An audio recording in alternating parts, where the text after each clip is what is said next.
Hi, it's me again with Corel Drill Tips and Tricks, and this is part 4 of that slot.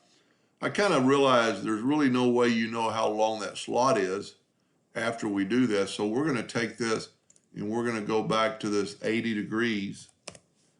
And if you can convert it to a curve, then you can open up your Windows Docker's properties and go right here to the curve tool. And that slot is going to be 8.72 inches long. So let's back up here and let's make this, well, let's back up another one. Let's make it 90 degrees.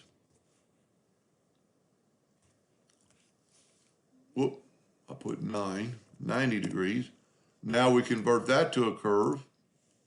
We go up here and we've got 9.817. So you just have to play around. You know, if you want it to a 10-inch slot, you're going to have to just figure out the rotation or the degrees.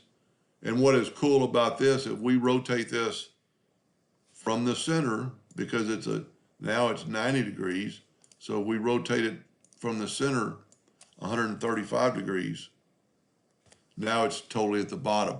And the way you can kind of figure that, you know it's 90. So let's rotate it 90 degrees. Whoop. 90 degrees. And now we needed half of that, which would be 45. So all you have to do is hit the plus sign plus 45 degrees. And now that slot's exactly in the dead bottom of the center. And then we'll go ahead and do the same thing, make this rounded end caps. Go up to Object.